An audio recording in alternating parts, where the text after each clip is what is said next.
far as local track and field meets go, the Hilton Cadet Classic has carved itself out a real niche. The Saturday showcase is a primetime event. The pole vault pits constructed front and center on the field immediately in front of the grandstand. And then there's the Glavin.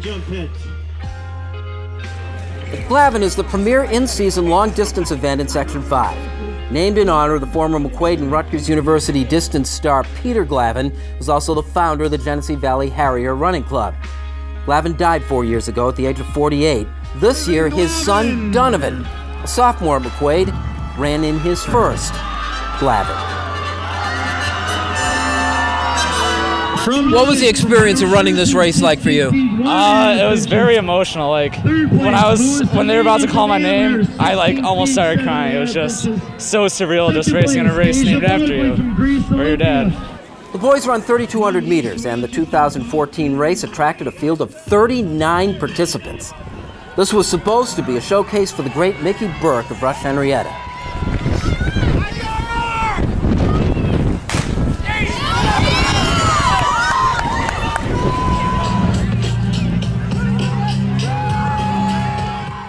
The field remained tightly packed throughout most of the race, with Burke in the lead.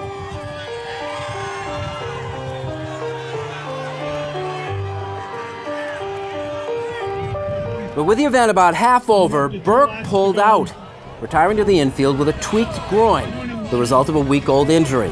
That left Irondequoit's Josh Durland in the lead.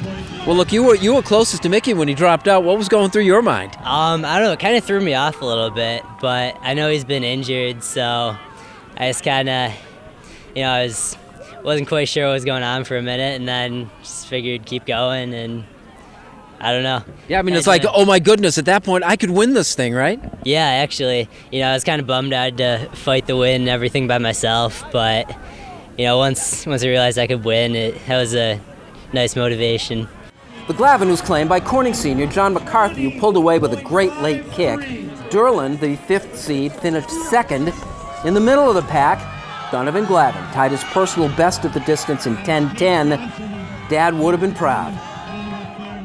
I just compare my times to him when he was younger, my age and stuff. So that's about it. How are you doing with that comparison so far? I feel like I'm ahead of him. I know last year I was ahead of him. I just haven't really checked this year that much. I usually wait till the end of the year, but I know I definitely beat him in cross country for the McQuaid invite, so that's good. Well, Jason, he had a great career, so that means you're going to have a great career. That's what I hope. The girls' race saw Penfield's Katie Lembo return to form after being beaten by Rush-Henrietta's Alex Cooper at the His and Her the week before. Last week, I was just I'll run at the invite because it's my team's, my school's invite. But because I just got in the day before, and this week I'm okay, now it's my chance to win it. I'm a senior, so. Lembo pulled away from another giant field, 33 runners, and appeared poised for a championship finish.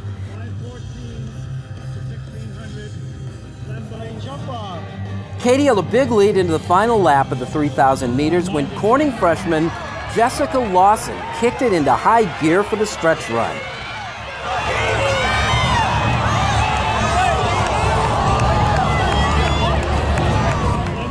You didn't know she was closing on you at the end there, did you? No, I didn't. I couldn't hear anything over the speakers and people cheering and everything, so I was just trying to kick it in as hard as I could. When you realized how close it was, how surprised were you? I was surprised. I was I don't even know if I won. I think she might have leaned farther than me. Lembo beat Lawson by less than 1/5 of a second. Winning the Glavin, something special?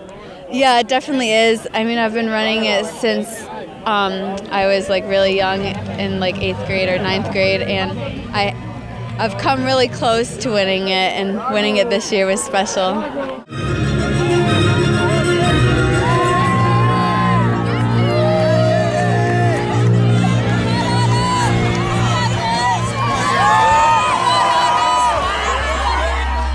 In a very close race, our winner, Katie Lembo from Penfield, with a time of 9:50.